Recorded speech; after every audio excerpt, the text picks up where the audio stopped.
النهاردة إن شاء الله هعمل معاكم وصفة الكانيلون الأصلية اللي باللحمة المفرومة، والكانيلون في الأصل أكلة إيطالية. هنعرف مع بعض طريقة تحضيرها بأسهل طريقة من أول العصاج لحد التسوية والتقديم. بس لو أول مرة تدخلي قناتي، أنا سمر الدسوقي، وقناتي اسمها نوتيلا وموتزاريلا.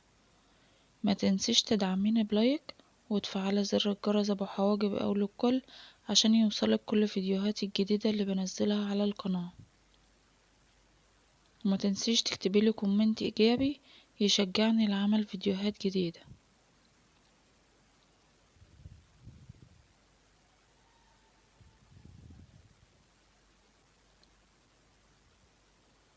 يلا بينا اقولك على المقادير ونعرف مع بعض طريقة التحضير.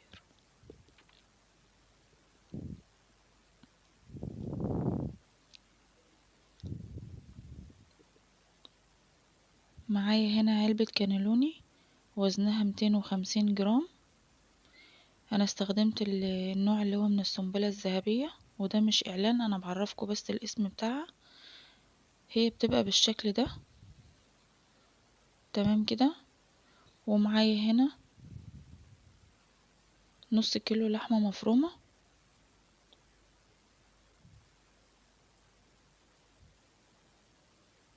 طبعا الصف اللي فوق ده بيبقى مقاس، واللي تحت بيبقى مقاس اقل منه، تمام كده. في طاسة كده سخنة على النار حطيت شوية زيت ومكعب زبدة. هستنى كده لحد ما المكعب الزبدة يسيح معايا، وهبدأ اضيف بقى اللحمة. لازم تكون الطاسة سخنة جدا او بالشكل اللي انتوا شايفينه ده. هبدأ بقى اضيف اللحمة شوية بشوية كده، ومش هقلبها خالص، هفكها كده من بعضها. مش هقلبها خالص دلوقتي غير لما تاخد لون من تحت، لونها هيكون بني بالشكل ده. وهبدأ بقى اقلبها، تمام كده.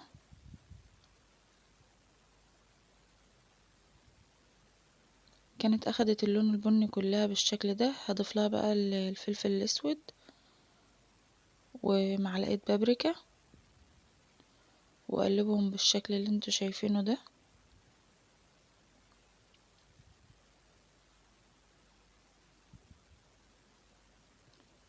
معايا هنا خلطة ال11 بهار من كنور.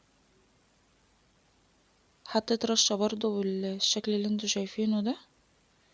وضفت هنا معلقة صلصة كبيرة، وفرمت بصلتين كبار وعليهم فصين توم، وحطيتهم بالشكل ده وقلبتهم كده. طبعا كل ده يا جماعة على نار عالية. من اول ما حطيت اللحمة لحد دلوقتي. معايا هنا قرن فلفل بارد وقرن فلفل سبايسي، لو انت مش حباه خلاص ده اختياري. وطماطمية مقطعاها مكعبات كده، بتدي طعم جميل جدا للعصاج. هقلبهم بقى بالشكل ده، وضفت رشة قرفة مطحونة،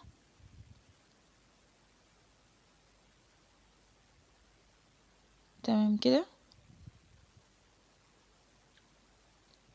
وطبعا ما ننساش الملح، الملح حسب الرغبة. حطيت رشة بسيطة كده برضو، وهسيبها بقى على جنب لحد ما نشوف هنعمل ايه. طبعا انا غطيت عليها وهديت عليها النار وسبتها تستوي خالص على نار هادية. معايا هنا 3 معالق زيت ومكعبين زبدة، وحطيت عليهم 5 معالق دقيق. طبعا عيار الزبدة والزيت زي عيار الدقيق بالظبط.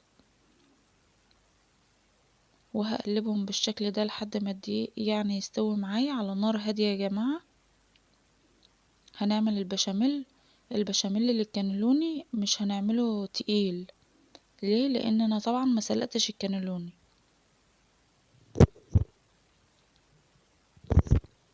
لو انا سلقت الكانلوني يبقى انا هعمل البشاميل تقيل شوية، تمام كده. معايا هنا لتر حليب او لبن، طبعا انا غليها من قبل كده ومبردة. هضيف بقى شوية بشوية كده لحد ما نوصل للقوام اللي احنا عاوزينه. وهنا كنت انا ضفت اصلا اللتر كله. حطت لها ربع معلقة فلفل ابيض. انا بحب الفلفل الابيض في الوايت صوص او البشاميل عموما. ورشة جوزة الطيب، وده اختياري لو مش عاوزاها خلاص. وممكن تستبدلي الفلفل الابيض بفلفل اسود لو انت مش عندك يعني. ورشة ملح بسيطة كده. وهنقلب كل ده بقى بالشكل ده. وبعد كده هنجيب صينية هندهنها دهنة زيت كده. وبعد كده هنبدأ نحط معلقتين من البشاميل.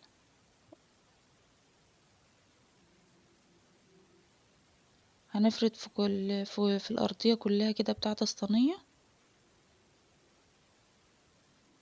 ونبدأ بقى نحشي الكانيلوني. هنمسك بقى الكانيلوني كده ونحطه على كفة ايدك، وبعدين تجيبي معلقة وتحشي بالشكل اللي انتوا شايفينه ده. اظن مفيش اسهل من كده.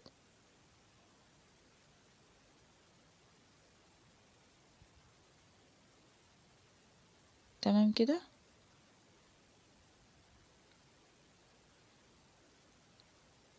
وتبدأي ترصي بقى واحدة جنب واحدة في الصينية بالشكل اللي انتوا شايفينه ده.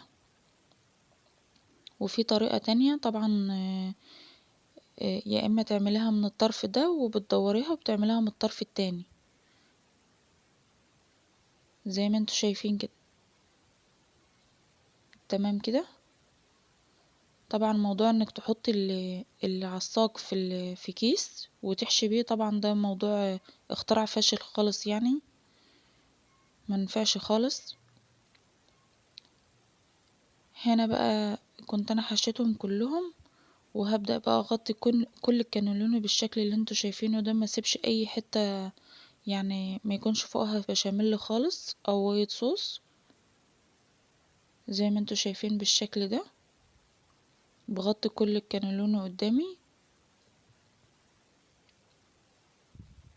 طريقة سهلة وبسيطة جدا، ما خدتش مننا وقت خالص.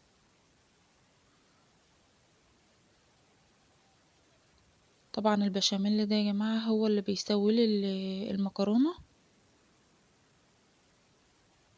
وهبدأ بقى اضيف ميكس جبن، اي جبن عندك. ممكن موتزاريلا بس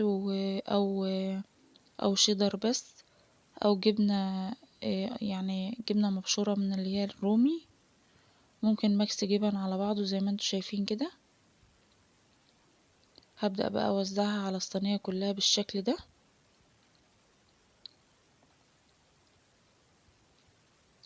تمام كده.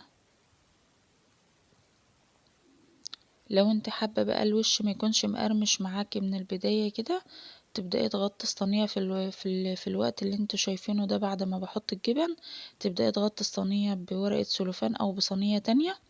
وبتدخليها على الرف الاولاني من تحت علشان تتسوى معاكي كويس. وبتطلع معاكي بقى الجوانب بتاع الصينية يعني احمرت بالشكل ده، بعرف ان هي استوت.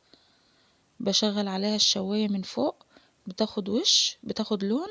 وبعد كده بتطلع معايا بالشكل اللي انتوا شايفينه ده على درجة حرارة يعني متوسطة.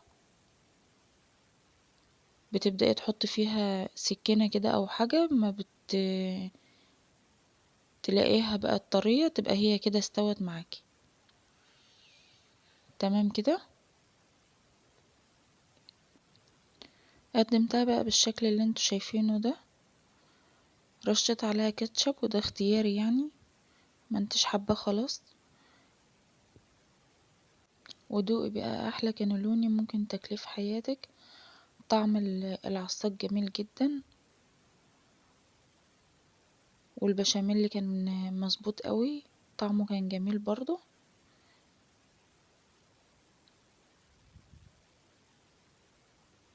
طبعا كان مفروض كنت استعنت بسكينة، بس انا مش عارفة يعني ايه اللي خلاني ما اعملش كده يعني.